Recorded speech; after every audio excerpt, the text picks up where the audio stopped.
Hey guys, Yankee Jeff, but it's not your fault. My recovery channel, reacting in tight to another soft white underbelly episode. This girl's name is MiMI, and she's a fentanyl addict. I guess you can read by the homepage here that. Well, I'm just gonna go ahead and let's go ahead and get into it.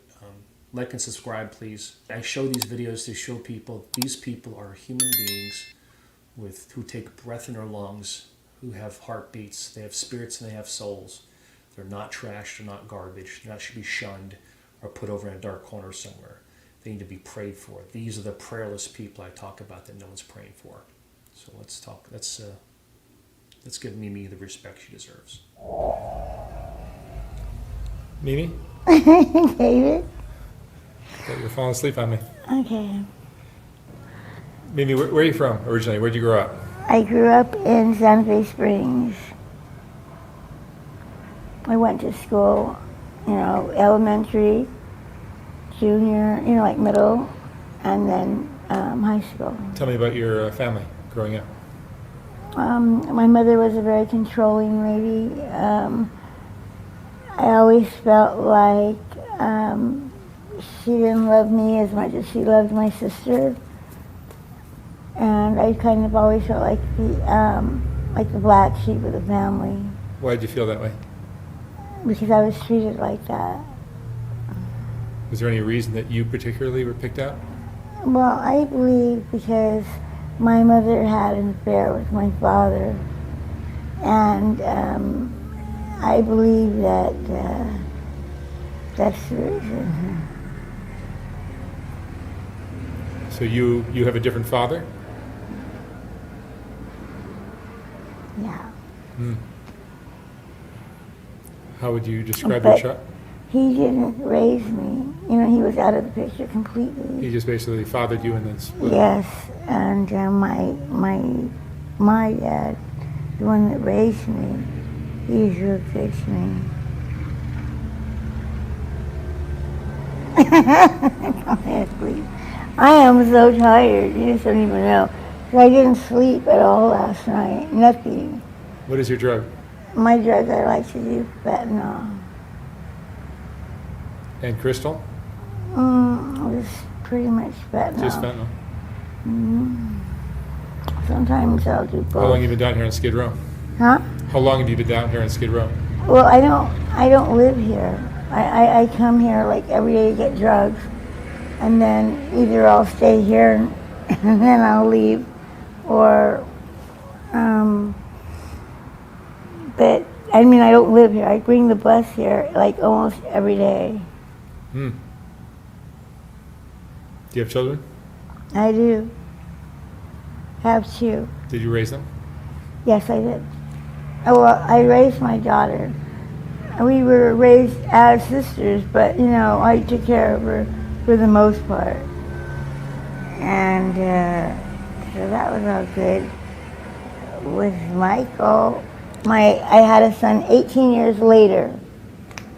Because I was very sick when I had that. My first baby, I was like, deathly ill, and I didn't want to have any more babies ever. You were sick because of what? Well, that's just the way it affected me, nauseated 24/7. Oh, just from being pregnant? Yes, it was a bad pregnancy, but... You weren't using drugs? Huh? You weren't using drugs? No, not at that time, never, no. Not at all. But back to your childhood, that was, how would you describe it?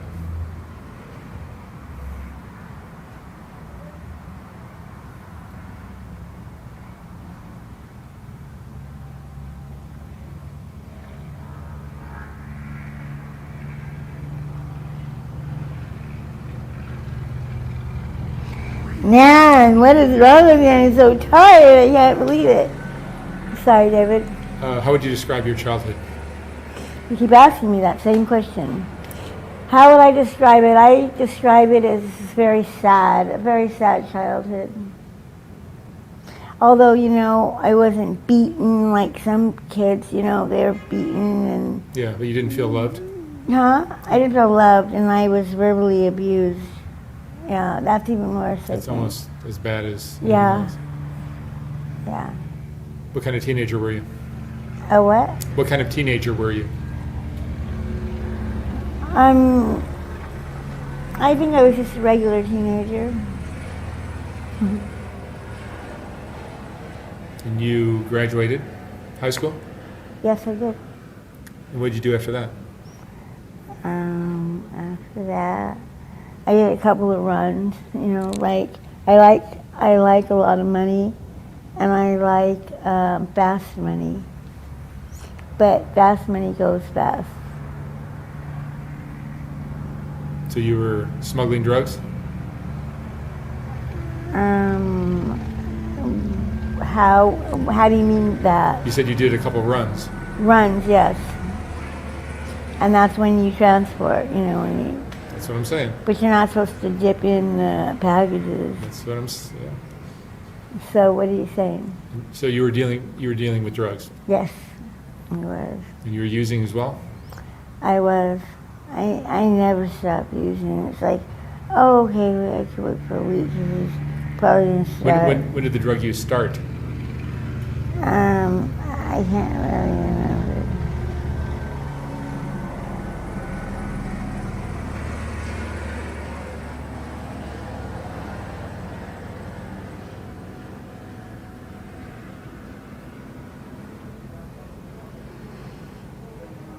When did the drug use start? Mimi?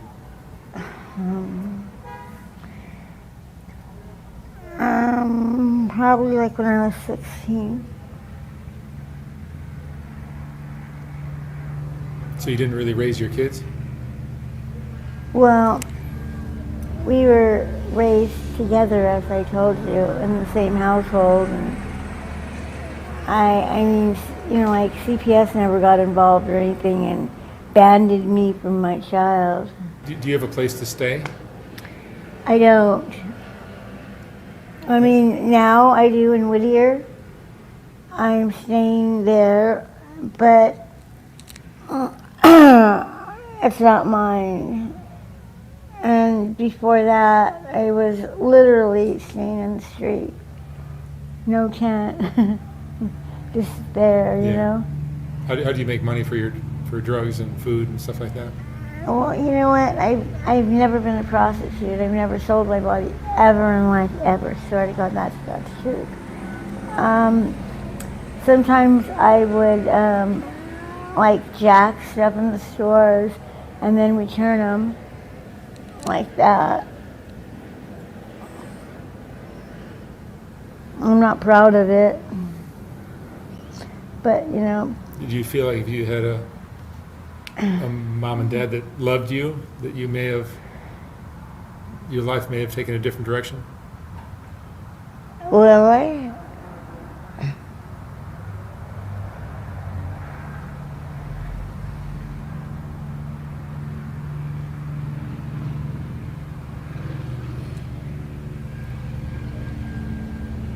Do you feel like if you had a mom and dad that loved you, a mother and father that loved you, you may have lived a different life?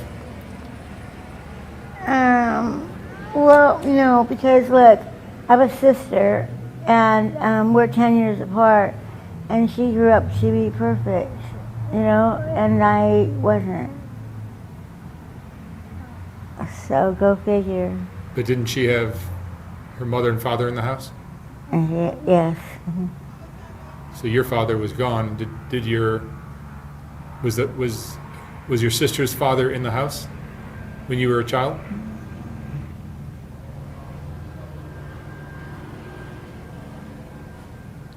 Sorry, David? Was your sister's father living with you in the house? No. Oh, yes. He's the one that raised us. That's right. So But see, he was not her real father either. Although they said he was, but he ended up turning out to be not her dad either. But did he know that you were not his child? Yes, he did. He did. And your mom seemed to be bitter about your situation as well. Mm-hmm. I give the interviewer so much credit here because she's obviously under the influence bad, and he's being very patient because he does respect each person he interviews, and he's just trying to do the same thing me to a lesser degree, what I'm doing is trying to show the world the effects of long-term drug and alcohol use so that we can possibly make a difference and hopefully make some changes in people's lives. That's all I do this for. I don't get paid anything for this. So I give the interviewer a lot of credit for this. He's really being patient, and he's trying to let her tell her story and not be interrupting, and he's also not being anxious, and he's not being get frustrated either, which some people would be. Let's get back into it. Have you had jobs in your life? Have I had what? Jobs? Yeah, I was a production assistant for Universal Studios. Really? Yeah, and I did that for about 18 years, and so I got to see the country, the world, so they say. And you were working with celebrities, actors? Richard Donner. He did all the Superman movies. I don't know if you know who he is. Dick Donner. Richard Donner, come on. He did all the Superman movies if you look it up. Anyways, yeah, I worked for him. And it was a fluke how I got the job. I just showed up. I wasn't even hired. But one of my other friends told me about it, And I go, well, heck, I'm going. He owes me a job. So I went, and he goes, yeah, well, you can't just, get a job after we're getting ready to leave and go on location. I go, okay, I'm ready. And he goes, okay. He took me anyway, so we did it. But at that time, I was like, the first guy I dated, the first celebrity that was not even a celebrity at the time, he did one movie called A Boy and His Dog. That was Don Johnson. And What year is this? Oh, it was somewhere in the 70s. So long before Miami Vice. Oh, yeah. Yes, long before Miami Vice, yes. Yeah, and then he finally got that. And Freddie Herrick was his manager back in the day, at that time. And he kept telling me, he called me Froggy, because I had a voice that really was, like a frog. And he said, Froggy, don't give up on him, don't give up, I'm telling you right now. He is going to, he's going to hit big. All he needs is one series, and that's it. You guys are going to have it made. And I was like, I didn't know if it was worth it or not, because I didn't know if he would get it. But he did, and I'm glad he did. He deserves it, he does. After Don Johnson, then we split up, and then I ended up meeting Randy Shields, and he was a boxer, welterweight boxer. And it was cool dating him. And after that, let's see. I'm trying to wake up. So after Don Johnson, it was in between that where I was seeing, like partying, going up to Jack Nicholson's pad with some friends. I'd bring my girlfriends, and we'd have a little party. And he was really, really very nice. He's very well mannered. And then I remember on my 21st birthday, we had a little party, and he danced with me, like the old-fashioned dances. We were doing that. We had a blast. It was This fun. is when you were 21? Yes. Mm-hmm. How old are you now? I am 64. So I'm old. You're not old. You don't think so? I'm 64. You're 64? Oh, but you look hot. Yeah, you do. You're all tanned. You look good. Very, very good. Maybe I took better care of myself. Oh, I'm sure. And if you do drugs, that's going to have a bad effect too. With your body, everything. So if you just stay away from that. So you didn't date Jack Nicholson. You were just friends with him. No, we were just friends. He was with Angelica Houston at that time. I know all this. There's no way I would know all this information, if I were lying. But yeah, he dated her, and he was dating her, and So she would be off on location. That's the way they do it, one's on location. Hey, come over. That's, bring, a bunch of girlfriends, and he would tell me what kind of girls he likes. I go, what do you want me to be, the madam? Yeah, it was fun. We had a lot of fun. And I haven't seen him in quite some time, but at that time, he was very good to me. Very, very good. A good friend. It's nice to hear. Uh-huh. Yeah.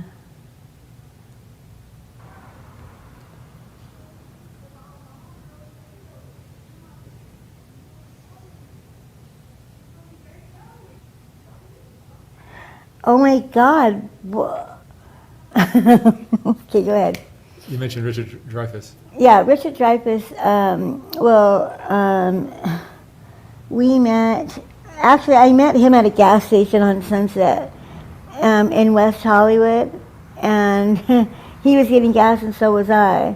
And then he had an old-fashioned badass, a Mercedes, right? It was navy blue. And I said, wow, that is so nice. And he goes, yeah, well, it has some kind of problem. So, would, leave him or whatever. But he was letting me drive it for a while.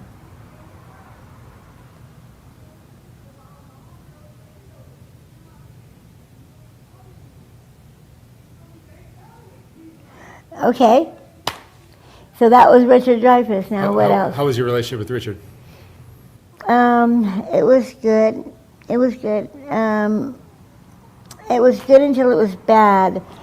When I was pregnant, his assistant said, Richard said that if you want to have the baby, go ahead and have it, but he is stepping off the plate.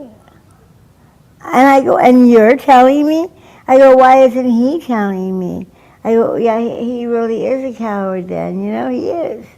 How can he not tell me himself? But all that hurt. And then when I went into labor, he was the one that was taking care of the hospital, everything I needed. And how connected were you? Were you living with him? With who? Who are we talking about here? We're talking about Richard Dreyfuss. That's what I thought. Yeah, I lived with him for 3 years. Oh, you did? Mm-hmm. Yeah. But he didn't want to have a child? No. It wasn't that he just said he wasn't ready to have a child. And then, after I split up with him, and I ended up having miscarriage. I miscarried with the pregnancy. So you never had? The baby didn't make it. Lucky for everybody. And then what ends up happening is, Jeremy Raines is an actress, and she used to be with John Savage. Well, it was like I got with John Savage, and she got with Richard Dreyfuss, and ended up marrying him and had about 10 kids with him. Yeah. So you were running in that circle? Yeah. Oh, I was definitely in that circle for so many years. And then I ended up going to prison, and then after What'd you go to prison for? I went in there for transporting 18 keys. And every time I went, it was $1,000 a key. So that was a lot of money, and I needed it. So I tried. What were you transporting? Cocaine. I had 18 keys of cocaine. Wow. Mm-hmm. So I got a pretty steep sentence, and that's just the way that went. Do you miss those days? A lot. And sometimes it's the way that.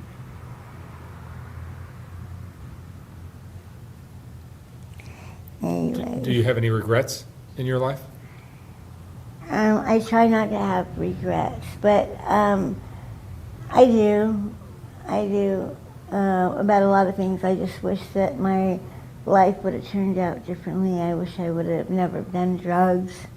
Number one, I wish I would have been a better mother. I wish I would have